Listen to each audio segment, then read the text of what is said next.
Hey guys, and welcome to my channel. For those of you that don't know who I am, my name is Sweet Angels. Normally I am doing clothing hauls and videos on reviewing products, but today I'm going to discuss something very near and dear to my heart, and that is my children's disabilities. This is going to be a three-part video on my son's intellectual disability and what we have gone through to get his diagnosis. In this particular video, I'll be discussing his missed milestones and symptoms from birth to 3, when we first started to see Kinsman's Children's Center. So, some of the things that I noticed with my son when he was a baby particularly is he had no eye contact. He wouldn't look at you. And he wanted no part in being cuddled. He hated to be swaddled. He hated to be touched. He was more happy just being left alone to do his own thing. He liked to play with his toes a lot, though a lot of babies like to play with their toes. He was easily irritated. So what I mean by that is like the touch. If you would touch his arm, he'd pull away from you. Feels of his clothes. He hated to wear clothes. He hated the texture of clothes and often took them off. And that went right up, and actually it's still continuing. He hates a lot of different textures in his clothing. Tags had to be ripped out. He didn't like the feel of the grass, and he still doesn't like the feel of the grass. Just noises would irritate him too, like hums. And at first I thought, nothing of it, because most babies don't like a vacuum cleaner. But as he was getting older, that didn't change. He still didn't like the sound of a vacuum cleaner. And for those of you that are going to say, you know what, I have a child that still doesn't like the sound of a vacuum cleaner. You're right, not every child does like the sound of a vacuum cleaner. But it was more than just a vacuum cleaner. He didn't like the sound of a fan. He didn't like the sound of a bell. He didn't like the sound of an alarm clock going off. And he was oversensitive. Like, it could be a fire smoke detector could be going off in my neighbor's house. And he'd cover his ears and too loud, too loud, too loud. And it was just everything, like right down to the toilet flushing. He didn't like the sound of the toilet flushing. Then there was the missed milestones. He didn't crawl until he was almost a year old. And I didn't think anything of it, again, at first. I knew deep down inside he should have been crawling a lot earlier than that. But I didn't want to admit that there might be something wrong with my child. So I just kept it to myself. It wasn't until he didn't walk until, I started to agree with people when at 2.5 years old he wasn't walking. He wasn't walking at 2 yet. He wasn't walking at 2. He started walking at 2.5. And my friend said to me, and family came up to me and said, look, something's not right. And you can't help your child unless you're going to admit that something's not right.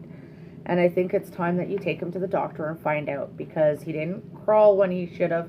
He didn't crawl until he was a year old. He didn't start walking until he was 2. He didn't start talking until he was he was over 3 when he started talking. He had no social skills. He didn't know how to play with other children. If there was another child playing with the toys, he would always go and play beside him, which is common in this age. It's called parallel play. So I didn't think anything of it. He was still in the same room, but he would play beside the child, not actually with the child. He wasn't potty trained either, and had absolutely no interest in wanting to be potty trained. You could take him to the bathroom and he would scream. Even the thought of him having to remotely go into the bathroom, he would scream. So I didn't push the issue too much. I did take him to the doctor because at 3, he still wasn't trained. And the doctor said, he's a boy, leave him alone, leave him alone. He'll do it when he's ready to. He'll get there. Don't worry about it. He tried to reassure me that, everything was fine. But I was starting to see with everything else, like, that he didn't crawl when he should have. He didn't talk when he should have. He didn't walk when he should have. Now he didn't toilet train when he should have. He didn't have social skills. He didn't like his clothing. He didn't like tags. Noises easily irritated him. That I started thinking, I think there might be something more to this than what I was thinking. And like I said, my friends were talking to me more and more and more about it. And I said, well, I don't know where to go. I don't know what to do. And they said, well, get into contact with Autism Services in your health region, because I really think that he's showing signs of autism. So I did. I got into contact with Autism Services, and she came out and she did an assessment on him. And she came right to my house, which is really nice, because then he was in his own environment. She could observe him in his play and what he was doing right here in the home. Because like as they said, sometimes when a child is outside of the house in an environment that they don't know, they act differently. And she wanted to see him in his home environment and how he interacted at home. So she came out and she just observed him. She didn't really do much but just observed him. She was here for, I want to say it was about 4 hours. She was here just observing everything that he did. And she noticed that, you're right, he was delayed he was babbling. He wasn't actually talking. He would make a few sounds and that stuff, but he wasn't actually talking. In his play, she noticed that instead of playing with the items, he'd sit there and he'd spin the wheels on the bottom of a car. And he'd lay on his stomach looking at the tires turn for hours. He did that. She noticed that he would line everything up. But she did state that he did have that eye contact when she talked to him.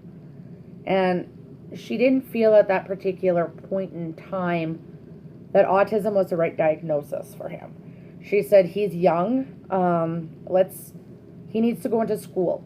So let's get him in early enrollment, which just means that they can enter school like kindergarten or whatever, or pre-K at 3 and 4, earlier than what they normally would, to help to get the skills that they need. And if they figured if they caught it early enough, they might be able to get him caught up to where he needed to be.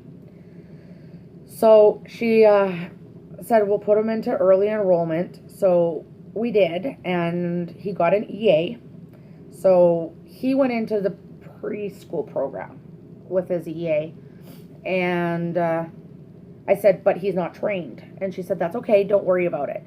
I will write you a letter to give to the school stating that I have assessed him and that this is my recommendation, that he needs to be enrolled in school so that we can try to work on some of these skills and milestones that he has missed out on.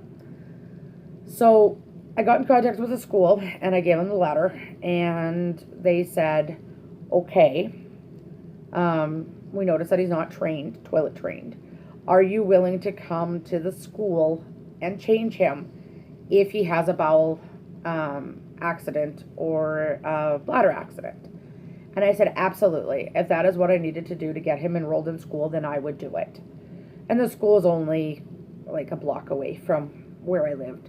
So I had no problem with it. And I'm a stay-at-home mom, so it's all good. It was all good to do. So we got him enrolled in the school, and he got his EA, and he didn't socialize still at all. There was no socialization. His speech was still delayed. So they suggested that we get into contact with a speech and language pathologist. So I agreed, and I got into contact with the speech and language pathologist. But the speech and language pathologist that we got had horrible bedside manners. Absolutely horrible bedside manners.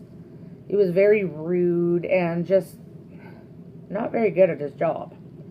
So we were able to, there's another program within the speech and language program that you can opt into, and that was a home study program where you would hire somebody to do the speech and language, like the speech and language pathologist would give somebody everything that that the child should be able to work on for the month, and then they were to go over that with them and keep track of everything that they worked on with the child, how often they worked with the child, and report back to this speech and language pathologist, who would then come in and do an observation of what they've already taught the child. So I hired somebody to come in and do that, and they were absolutely amazing. I started noticing a few more sounds than what I had before, but still no words. So, but we were able to start recognizing things. So when we were in school with this now we have the speech and language pathologist, the school, and I got into contact with what's called Early Childhood Intervention Program, and they are absolutely amazing. They came into my house, I think it was twice a week in the beginning, and then it dropped down to once a week. And they come into your house with toys and games, and they interact with the child for, I think it was 2 hours, on different skills, cutting skills, learning how to throw a ball and catch a ball, balancing skills. They came in and did, they played a game, and there was a dog and bones, and then you had these little tweezers, and you had to pinch the bone in the tweezers and put it into the dog's mouth. And so it was working on the pinch or grasp, and on hand-eye coordination.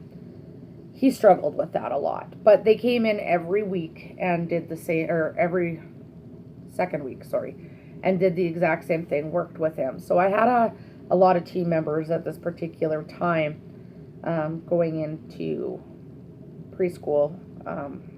I knew we would have.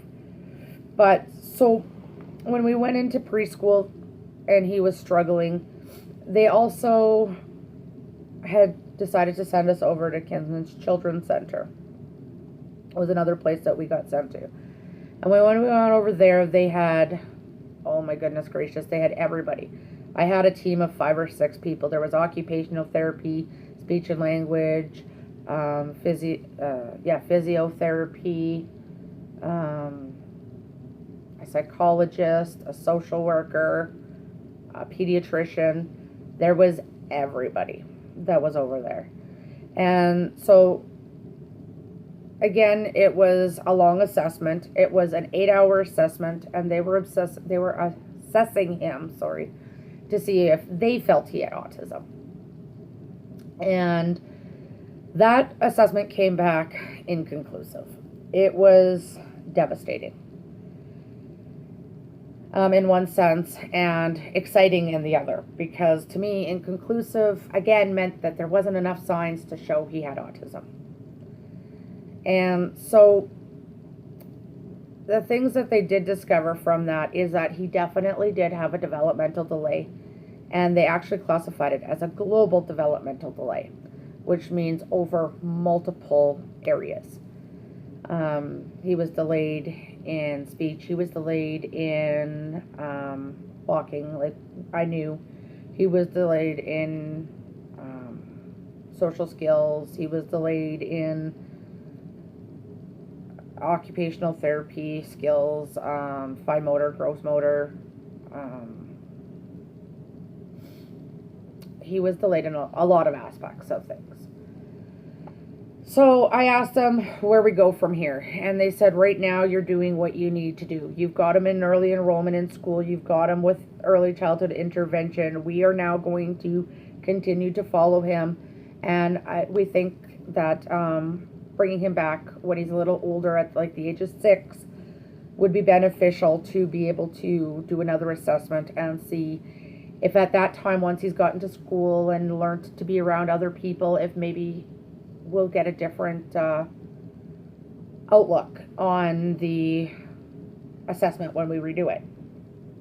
So I agreed, and we went off still confused because I didn't really have any more tips and tricks on what to do with my son. I was kind of hoping I would have got some different tips and tricks, but I guess at that particular point in time I was doing everything that needed to be done to help him.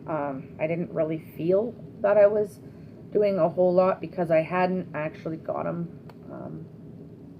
any further. Like, he was still developmentally delayed, and he was still not meeting those milestones that he needed to make. So I was confused, but we drove home and just continued on basically where we were before, doing everything we were. So that is where my son was sitting from birth to the age of 3 leading into 4. If you're interested in finding out what happened when he was 4 or 5 going up into his